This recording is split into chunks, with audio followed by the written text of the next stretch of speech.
आपने अक्सर सुना होगा कि कुछ जगहें सिर्फ यात्रियों के लिए नहीं बल्कि उन आत्माओं के लिए भी होती हैं जो इस दुनिया से कभी जा ही नहीं पाईं। दोस्तों, आज मैं आपको ऐसी ही एक जगह की सच्चाई बताने जा रहा हूँ जिसे सुनने के बाद शायद आप रात को अकेले ट्रेन पकड़ने की हिम्मत ही ना कर पाएँ।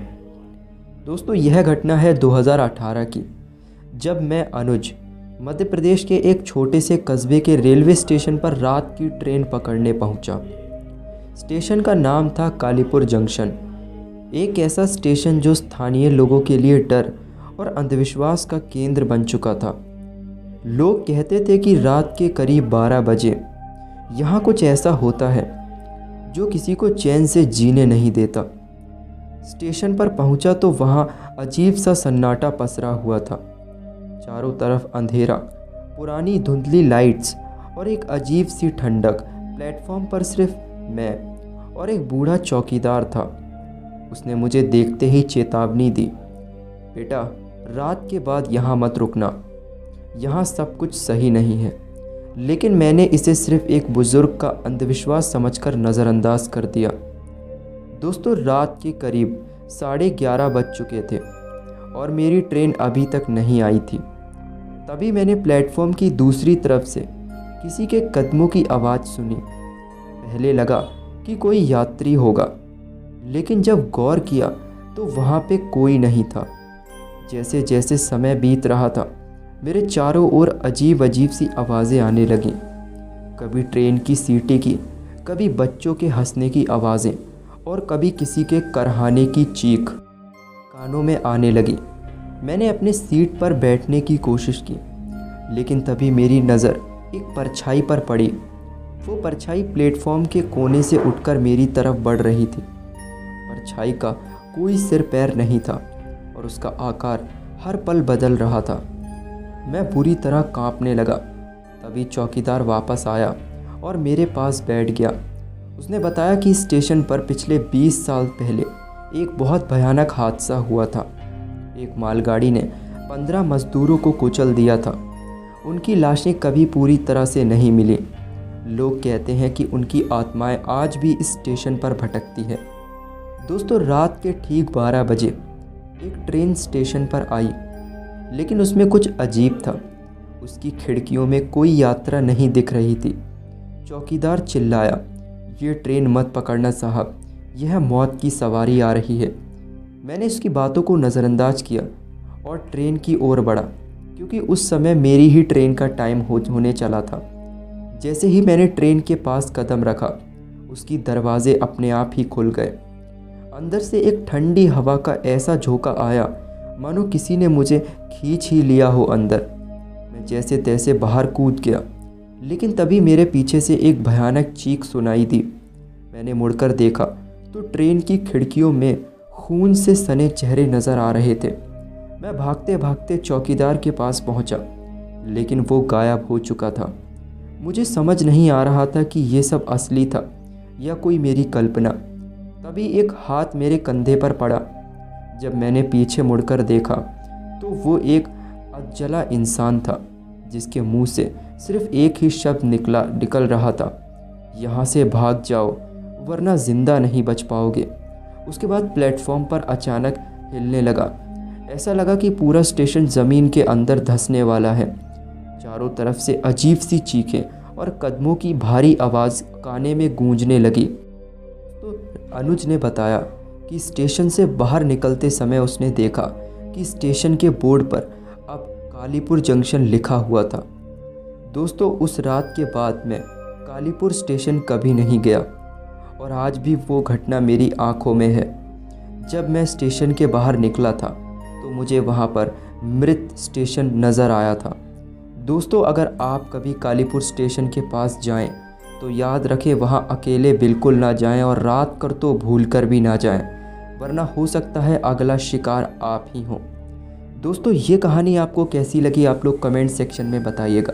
और अगर आप लोग के पास भी कोई अपना भूतिया अनुभव है जो आप लोग हमारे साथ शेयर करना चाहते हैं, तो आप उसे हमारे इंस्टाग्राम पर लिखकर भेज सकते हैं, जिसकी लिंक आपको हमारे डिस्क्रिप्शन बॉक्स में मिल जाएगी। तो दोस्तों, मिलते हैं आपसे एक और नई घटना में। तब तक के लिए बाय। दोस्तों, हमारी ज़िंदगी में कुछ घटनाएं ऐसी घट जाती हैं जिन्हें हम मरते दम तक नहीं भुला पाते। और एक ऐसी ही घटना की कहानी आज मैं आप लोगों के सामने लेकर आ चुका हूं, जिसे शायद राकेश कभी अपनी ज़िंदगी से ना भुला पाए। नमस्कार दोस्तों, स्वागत है आप सभी का अनसुनी हार्ट के एक और हैरान कर देने वाले बहुत ही ज़्यादा खौफनाक एपिसोड में। दोस्तों, आज की इस वीडियो में मैं आप लोगों के सामने राकेश नाम के एक व्यक्ति के साथ घटी एक बहुत ही हैरान कर देने वाली भूतिया घटना की कहानी लेकर आ चुका हूँ। दोस्तों, आज की ये जो घटना है वो आप लोगों को सोचने पर मजबूर कर देगी कि ये भूत प्रेत आत्माएं आपको कितना नुकसान पहुंचा सकती हैं और कितनी क्रूर और खौफनाक हो सकती हैं। दोस्तों, ये कहानी आज से करीब 30 साल पहले घटी थी। करीब 30 साल पहले एक गांव के बाहर जंगल के बीचों बीच स्थित रेलवे स्टेशन, जो कि करीब 30 साल पहले चालू हुआ करता था। यह स्टेशन उस समय आसपास के गांव के लिए एकमात्र माध्यम था जो उन्हें शहरों से जोड़ता था। लेकिन एक भयावह घटना के बाद यह स्टेशन हमेशा के लिए बंद कर दिया गया। दोस्तों, ये बात है 1980 के दशक की, जब एक रात घना कोहरा छाया हुआ था।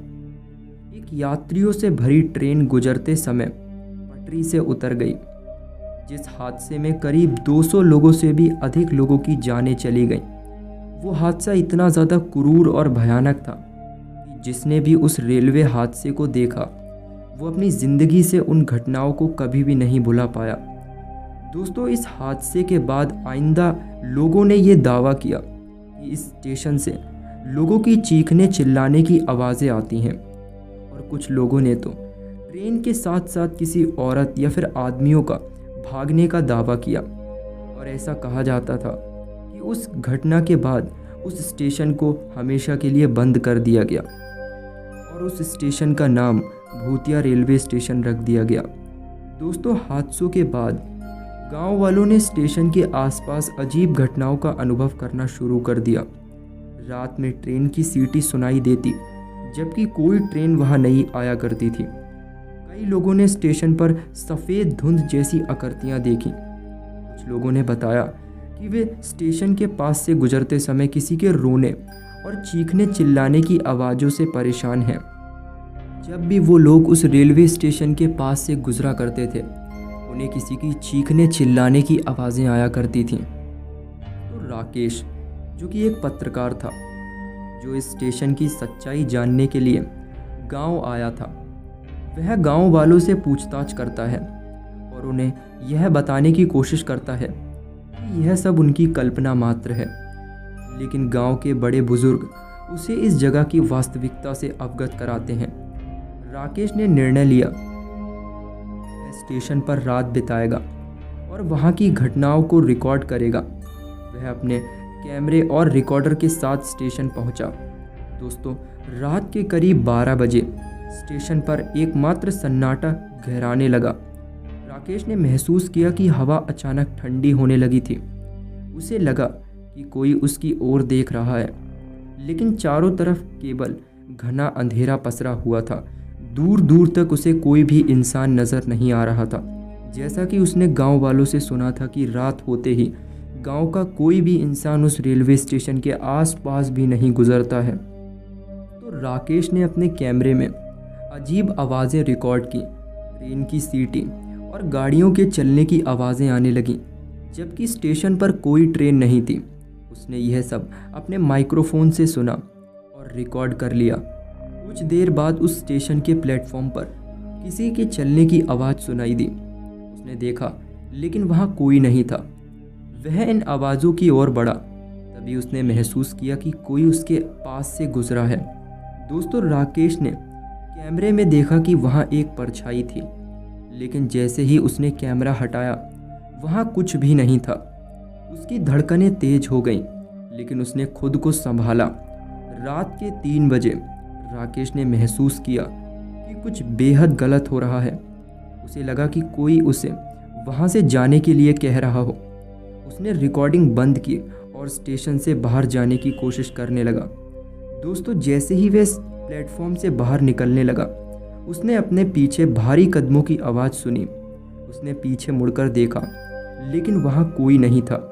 फिर अचानक उसे धक्का लगा और वह प्लेटफॉर्म पर ही बेहोश हो गया। दोस्तों, अगले दिन गांव वालों ने राकेश का शव रेलवे ट्रैक पर पड़ा पाया। में से एक व्यक्ति ने राकेश को छूकर देखा तो उसका शरीर बिल्कुल ठंडा पड़ चुका था, क्योंकि राकेश की मृत्यु हो चुकी थी। मानो वह कुछ बहुत ही भयानक देख चुका था। दोस्तों, राकेश की मौत ने पूरे गांव को हिलाकर रख दिया। वैसे तो गांव वाले जानते थे कि इसका परिणाम ये ही होगा। दोस्तों, स्टेशन के पास जाना तो दूर, अब लोग उस ओर देखना भी नहीं चाहते। गांव के बुजुर्गों ने स्पष्ट चेतावनी दी कि कोई भी व्यक्ति स्टेशन के पास ना जाए। उन्होंने बताया कि जो भी वहां गया वह वापस नहीं लौटा और उसकी मौत हो गई, या फिर वो हमेशा हमेशा के लिए अपना मानसिक संतुलन खो बैठा।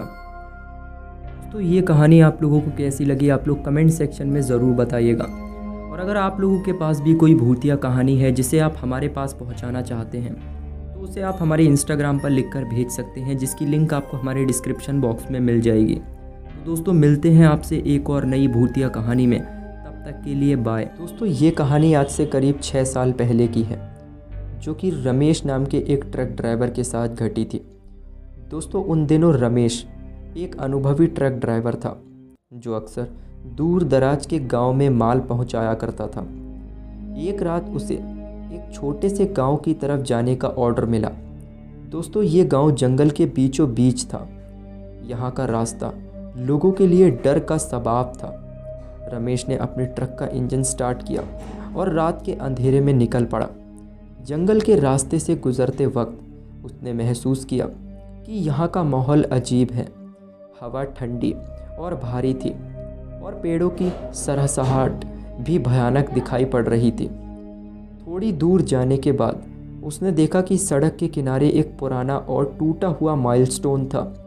उस पर लिखा था, सावधान रहें, आगे मौत का रास्ता है। रमेश ने इसे सिर्फ एक पुरानी अफवाह समझकर ट्रक को और तेज कर दिया।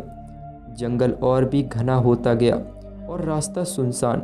तभी उसके ट्रक के सामने अचानक से एक लाल रंग का कपड़ा हवा में उड़ गया। उसने ट्रक को रोका और नीचे उतरकर देखा, लेकिन उस जगह कोई भी नहीं था। डर के बावजूद रमेश ने ट्रक को दोबारा स्टार्ट किया और अपने सफ़र पर आगे बढ़ गया। लेकिन कुछ ही देर में उसने महसूस की कि कोई उसके ट्रक के अंदर है। जब उसने रियर व्यू मिरर में देखा तो एक साया दिखाई दिया। रमेश ने पीछे मुड़कर देखा, लेकिन ट्रक का कैबिन खाली था। उसके रगों में एक ठंडक सी उतर गई थी। तभी एक औरत की हंसी ट्रक के अंदर गूंज उठी। वो हंसी इतनी डरावनी थी कि रमेश को पूरा शरीर ही कांप उठा। उसने अपनी सारी हिम्मत जोड़कर ट्रक को और तेज चलाने की कोशिश की, लेकिन ट्रक का स्टीयरिंग अपने आप घूमने लगा। ट्रक अपने आप एक छोटी सी गली में मुड़ गया, जो एक पुरानी और जली हुई हवेली की तरफ ले जा रही थी। रमेश ने ब्रेक लगाने की कोशिश की, लेकिन ट्रक ने रुकने से इनकार कर दिया। हवेली के पास पहुंचते ही ट्रक रुक गया।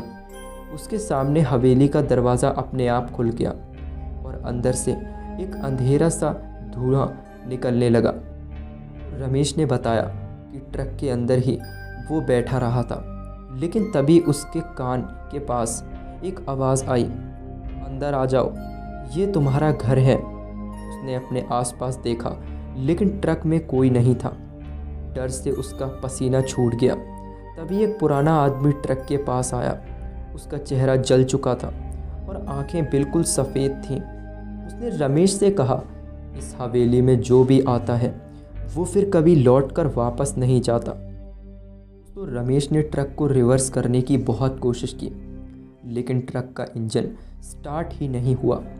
वो आदमी धीरे धीरे से हवेली के अंदर चला गया और उसकी आवाज़ गूंजती रही, तुम भी यही रहोगे। रमेश की हालत और ख़राब होने लगी थी। तभी उसने देखा कि हवेली के अंदर से कोई लोग उसकी तरफ बढ़ रहे हैं।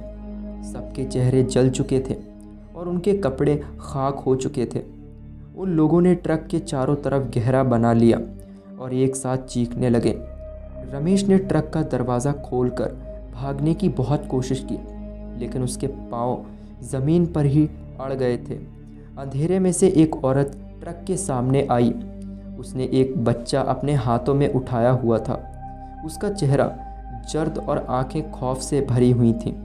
उसने कहा, तुमने मेरी मदद नहीं की, अब तुम्हारा भी यही अंजाम होगा।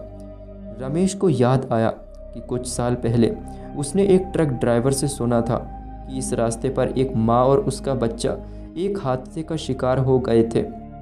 से वो उनको लिफ्ट देने की कोशिश करते हैं जो इस रास्ते पर अकेले सफ़र करता है। तो हवेली से आती आवाज़ और तेज़ हो गई। ट्रक अपने आप स्टार्ट हो गया और हवेली के अंदर घुस पड़ा। अंधेरे में सब कुछ गुम हो गया था। रमेश का ट्रक और उसकी आवाज़ सब गायब हो गया। अगले दिन गांव वालों को जंगल के उसी कोने में सिर्फ एक ट्रक के टायर का निशान मिला, लेकिन ट्रक और रमेश का कोई पता नहीं चल पाया। लोगों ने इस बात को शैतानी ताकत का नाम बता दिया। गांव के बड़े बुजुर्ग आज भी कहते हैं कि जंगल की उस रास्ते पे एक शैतानी हवेली है। जो भी रात में इस रास्ते पर ट्रक लेकर या अकेले जाता है वो फिर कभी वापस नहीं आता। रमेश की कहानी गांव के लोगों के बीच एक पहेली बनकर रह गई। लोग अक्सर उसके ट्रक की आवाज़ें रात के समय सुनते थे और कहा जाता था कि रमेश की चीखने चिल्लाने की आवाज़ें उस हवेली से आती हैं। और आज भी कोई भी ट्रक ड्राइवर इस रास्ते पर रात को सफ़र करने की हिम्मत नहीं करता। तो हर नए ट्रक ड्राइवर को यह कहानी सुनाकर डराया जाता है और रमेश का नाम ट्रक ड्राइवर की डरावनी कहानियों में अमर हो चुका है। तो अगर आप लोगों को ये कहानियाँ पसंद आई तो कहानियों को लाइक कर दीजिए और हमारे चैनल को सब्सक्राइब कर दीजिए। मिलते हैं आपसे एक और कहानी में, तब तक के लिए बाय।